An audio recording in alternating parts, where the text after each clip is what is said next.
OK, donc la suite de notre support à cliquet, la pièce 010104. Donc, cette pièce-là ressemble à ça comme ça. Vous voyez, elle est légèrement excentrée.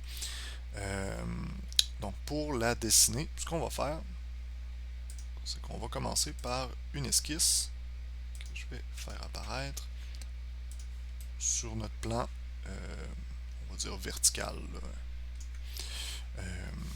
Donc, celui qui est sur l'axe des Y normalement, là, vous voyez ici. Donc, ça va être plus simple comme ça. Donc, vous voyez l'esquisse qu'on doit produire, c'est assez simple. Ensuite de ça, on va venir extruder cette pièce-là. Je vais cliquer droit ici, modifier la fonction. Donc, on va faire une extrusion qui est symétrique. Ensuite de ça, on va lui donner une distance qui est sur toute la longueur, donc 4 mm d'un côté à l'autre, et on va cliquer sur OK. Ensuite de ça, on va extruder la plateforme. Donc, c'est assez simple. On l'extrude d'un côté de 13,5 mm et de l'autre de 15,5. Donc, le côté qui est un peu plus long se trouve être le 15 évidemment, et le plus court, on le voit ici en ce moment à 13,5. On clique sur joindre en bas ici et on termine notre opération comme ça. Ensuite, on va venir percer notre trou ici. Donc, encore une fois, si j'ouvre ma fonction, j'ai utilisé l'arc de cercle qui est ici pour positionner mon trou de perçage.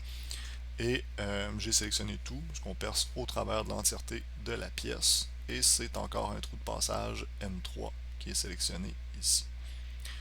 Donc, ça ressemble pas mal à ça. Ensuite de ça, on va aller sélectionner le haut de la pièce comme ça et on va se faire un plan. Donc, sur ce plan-là, on va venir ensuite de ça créer une esquisse que je vais afficher à l'instant. Et je vais afficher la cote également. Donc, on va déplacer ça un petit peu. Puis, tiens, comme ça. Drôle de positionnement pour le diamètre, mais bon. Donc, vous voyez un peu là, de quoi ça a l'air. Donc, ici, on a bon, la dimension là, totale de notre pièce. Elle est entre parenthèses, c'est simplement à titre indicatif. Ensuite, d'un bord et de l'autre de la pièce, on va venir coter 6,75. Pour ce qui est du centre qu'on va faire, on va venir tracer un trou de 3,40 encore une fois parce que c'est un trou de passage qu'on va faire en fait, un genre de rainure de passage on va dire pour, pour de la vis M3. Donc on vient faire un cercle comme ça et on va tracer des lignes et on va s'assurer qu'elles soient là, on va dire perpendiculaires à notre ligne ici.